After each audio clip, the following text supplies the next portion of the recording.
it, guys. Saw him out in front of here yesterday. You mean you're crazy? You want him to come out here and eat you for dinner? No. Come on, it's my dad's. Give it back. No way, give it back. Hey, Carl will hold it for you. Yeah. You can have it when you come back. If you ever come back. Don't worry about that. You guys are gonna be awesome. Danny, you want to be one of the guys, right? Is he in there, Jack? Do you think he sees us? Danny, you're doing this for me. This is your big chance. We already talked about this, remember? This is the big leagues. You know the plan? Yeah. Good. Here you go. In a few minutes, it'll be completely dark. Danny, I like the patch. Yeah.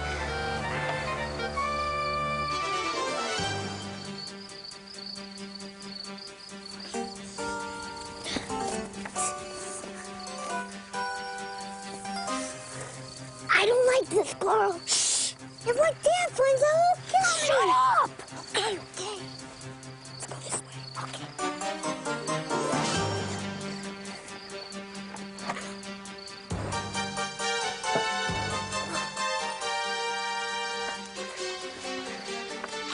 Try to keep the water in the bucket. Okay, okay.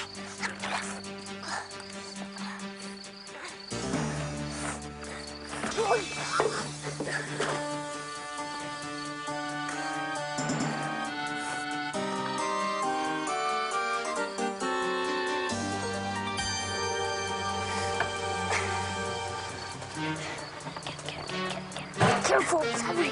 Careful.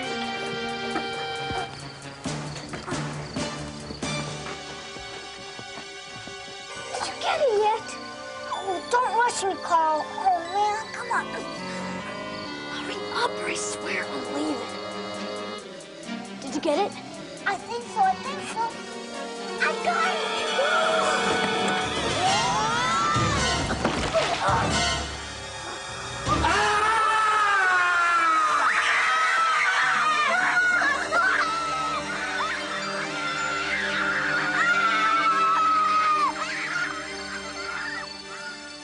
I used to see him around town.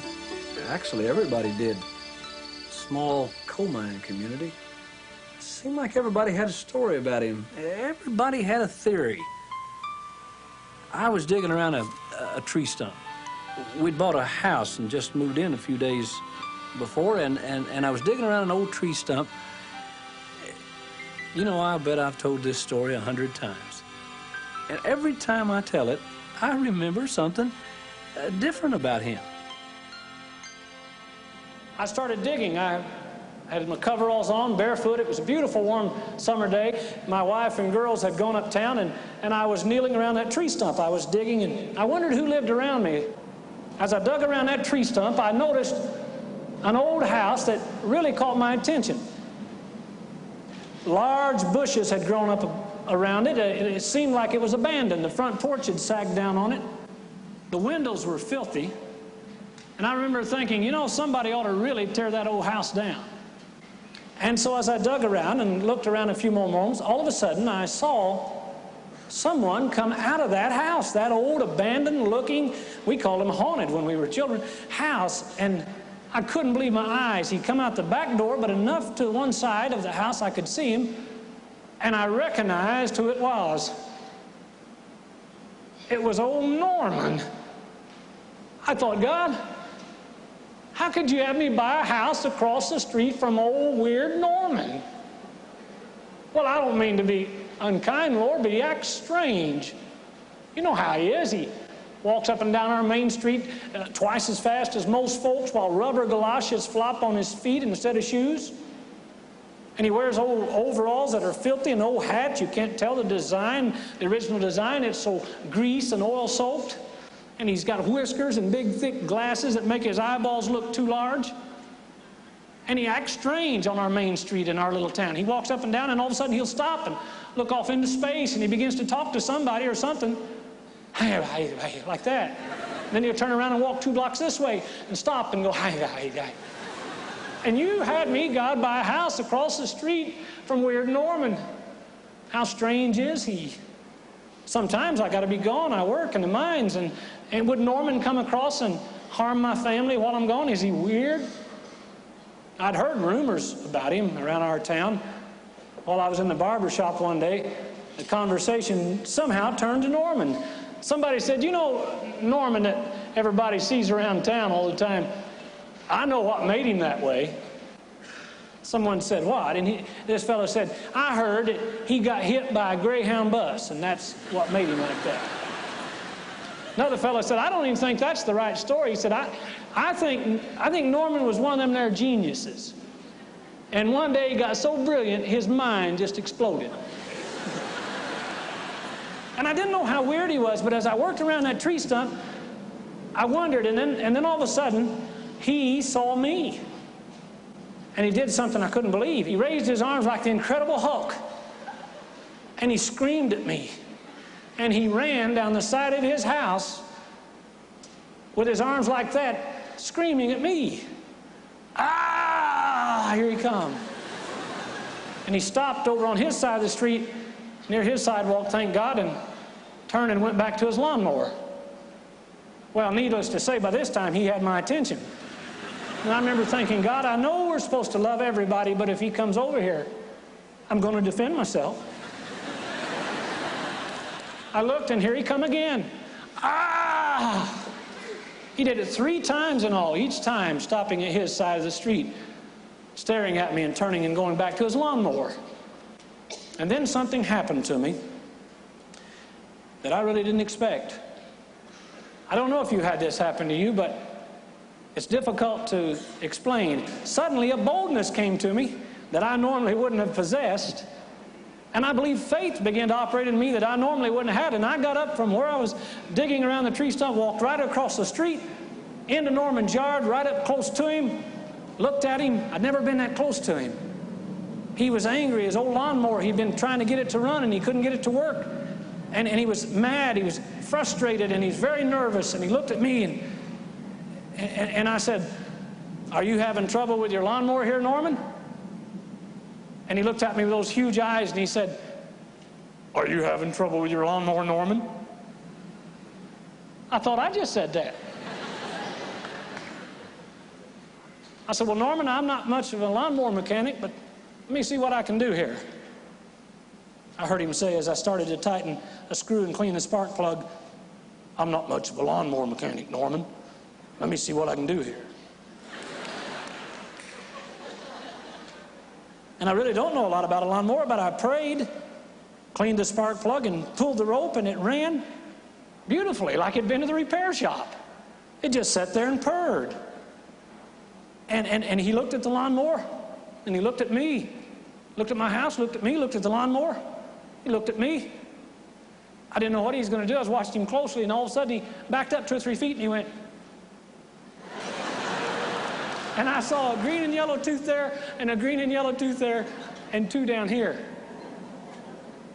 And for just a part of an instant, no more than that, as I went back across the street, I thought, I wonder if anybody ever told Norman about Jesus. Oh, surely they have, in our little bitty town, with all the Christians we have. And so I forgot about him.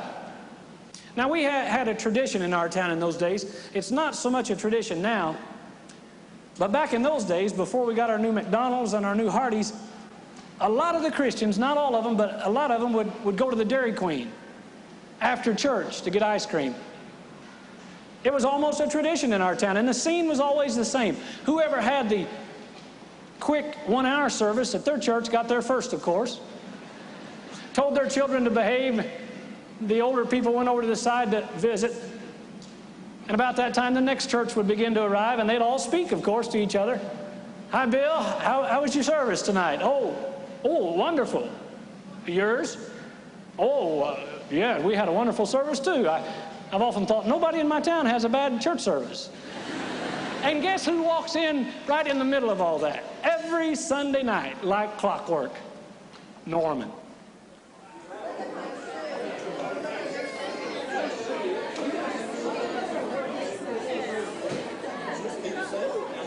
And you know what we do? Well, sure, you know what we do. The whole place is full of nothing but Christians. I think some of you already know. We ignore him. For some reason, we act like he's not there. I've often wondered why. And I do the same thing. I saw him one particular Sunday night, seated by himself, looking over the top of those thick glasses at the children and at the families while he ate his ice cream all alone. Something seemed to say to me, why don't you go over and spend a moment with Norman and maybe tell him about Jesus? I thought, me? What would somebody think of me if I... Maybe they'll think I'm strange if I... But then I got up as if to buy an ice cream. He was seated near where they sold the ice cream, and I bought a little ice cream and sat down quickly before anybody could see me. I said, Norman, do you remember who I am? I looked, he had terrible dirt in one ear. Those big eyes looked at me, and he said, do you remember who I am? I thought, oh, no. I said, Norman, I'm your neighbor. Now the first people were starting to look. He said, I'm your neighbor. I said, I know. I said, Norman, listen. I just got a moment. Did you ever think about asking Jesus to come into your heart and be your Savior and your Lord? And he didn't repeat me for the first time ever. Instead, he lowered that ice cream, and he looked at me with those great big sad eyes, and he said, I've given it serious consideration. And I was shocked. Well, I went home. I thought, that was something. Well, I'll never have to be involved with him again, I'm sure. And then one day, a few weeks later, I saw him out in his yard. And it seemed like God was saying to me, invite Norman over to your house. I thought, inside my house, Norman? Carmel had fixed it up so nice on the inside. And I knew that night on television there was going to be a great Christian special. And I thought, I know, maybe God wants Norman to see that special. Maybe he wants to witness to him. And so I said, Norman. He looked up. After I'd talked with him in the Dairy Queen, he didn't run away from me as fast as he had before. He looked. I said, we want to invite you to come over tonight to our house to watch television. 6:30. I didn't know if he'd come or not. He just looked at me and went, oh. 6:30, Norman. We'll be looking for you. As it began to get dark there in southern Illinois, and the clock was almost 6:30, I looked out the curtain to see if he was coming. A moment later, I went back, and I saw him. He was coming across his yard. He'd got all dressed up for us. He didn't take a bath, but he put a tie on that I guess somebody had given him. It hung down like this, kind of funny. And here he come, tall, lanky, maybe around 70 years old, I'd guess at the time. And he came to our house. I opened the door. I said, well, Norman, come on in. We're glad to have you. Lied. See, the problem was I knew with those eyes he may not be able to see well unless he sat close to my 25-inch TV, color TV. I like color TV. I bought it for Christian programs and sports. And my chair sits near that TV. I love my chair. It was light gold, soft velvet. I knew if Norman, with those clothes on, sat in my chair, I couldn't hardly get the words out. I said, Norman, why don't you come and, why don't you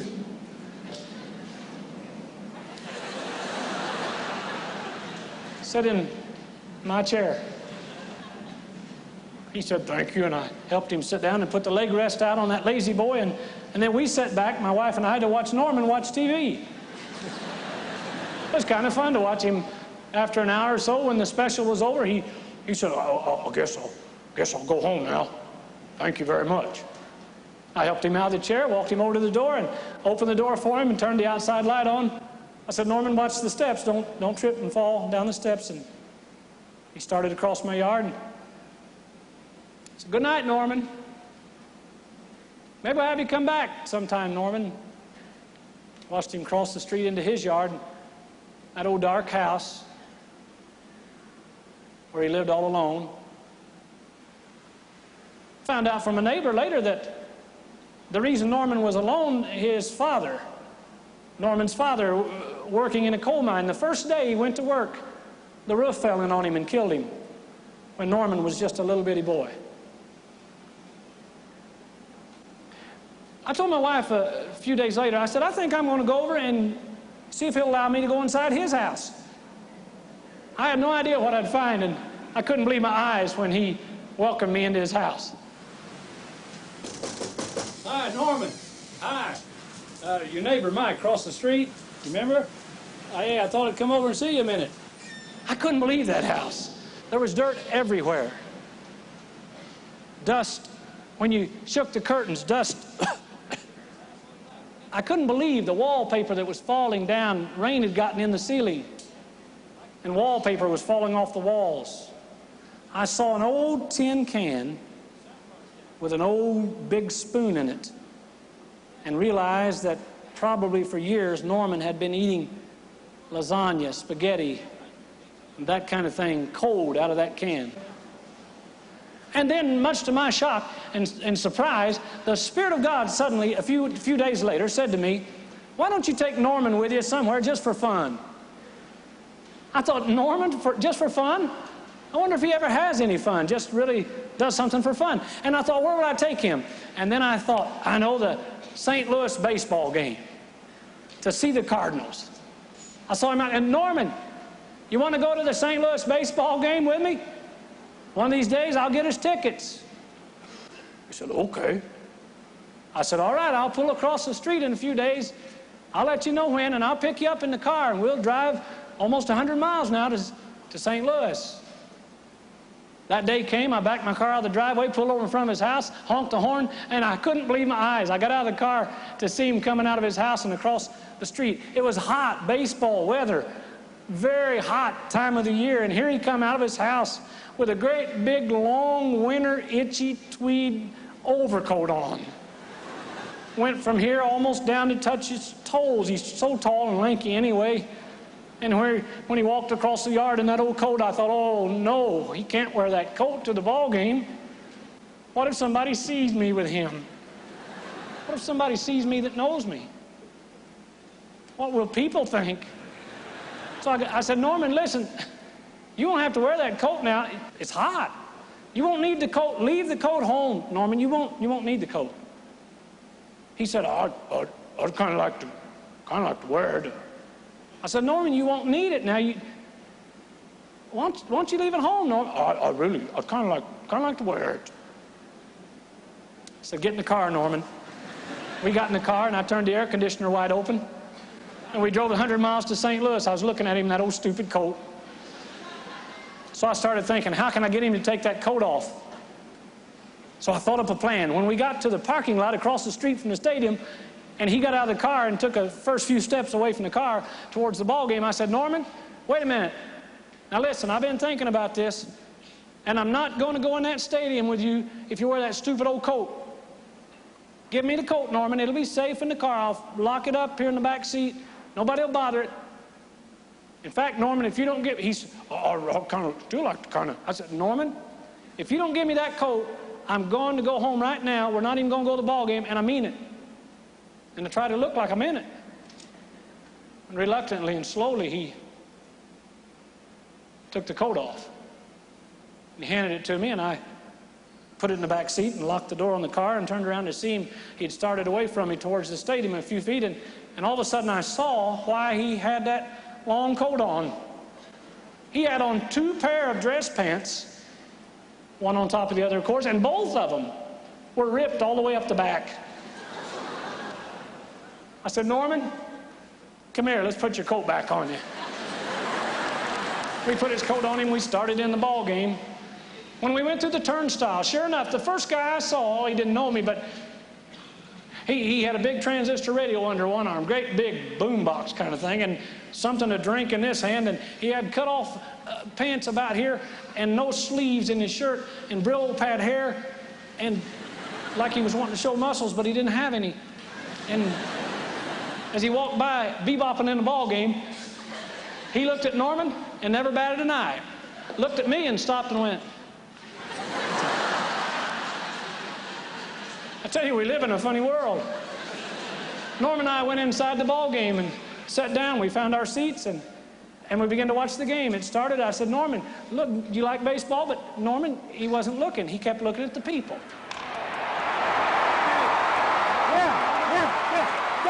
Go, get it going, go, all right, I love this game. You want a hot dog? Peanuts? He said, never seen this many people, one place before. Almost 30,000 that day. He said, I was only out of our little town once in my whole life before this. Went 30 miles one time. I said, well, yeah, there's a lot of people, Norman. Watch the game. The Cardinals, they got a guy on first. He might steal. He wasn't going to watch. I began to watch, and all of a sudden a guy came by and said, hot dogs, get your hot dogs. I said, oh, Norman, you want a hot dog? Have you ever eaten a hot dog at the ball game? For some reason, they're better than anywhere else. You want a hot dog, Norman? He said, oh, I think I'll try one. A little mustard. He ate one, and then another one. And a few minutes later, 2 more. And another inning later, a couple more. I bought him soft drinks, peanuts, popcorn, nacho cheese, ice cream, everything they sold at the ballpark, except beer. By the 3rd inning, we'd tried it. And you could look around our feet by the 3rd inning. It looked like we'd fed the animals at the zoo. We were just... He was still looking for the guy with the hot dogs. I saw him all of a sudden perspiring heavily. I started to reach over and try to make him comfortable, and then an idea hit me. I said, Norman, while you're seated, nobody will know about your pants.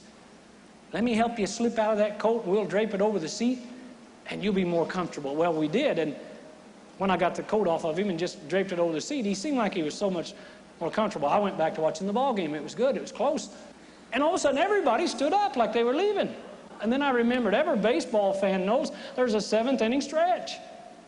And I forgot about Norman's pants, and I said, Norman, let's stand up and stretch like everybody else. It feels good. We begin to stretch. And as I stretched and looked around, the guys right behind us were going. I said, Norman, I think me and you better sit down. I told my wife when I got home, I said, honey, you know, I had a lot of fun with him. I really did. And besides that, I thought, that's what Christians really ought to do, I guess, is reach out to somebody. And so I looked in my closet, and I had an old brown suit that I really didn't wear a lot anymore, and I thought, I'm going to give this old brown suit to Norman. Went across the street, kind of held it up extra high. Knocked on his door, and I said, Norman, I brought you a nice suit. Of course, I didn't tell him I wouldn't wear it anymore, but for Norman, it would be nice. He said, thank you. You want to put it in my closet there? And I opened the door on that old closet and pulled that string and turned the light on. As I hung my suit in there, I saw all kinds of old suits. Clothes that you wouldn't want. Clothes that maybe even the Salvation Army, the Goodwill, wouldn't even want. Over the years, I suppose somebody had brought them to Norman. And I hung my old brown suit in there with all the rest. And that's when something said to me, love your neighbor as yourself.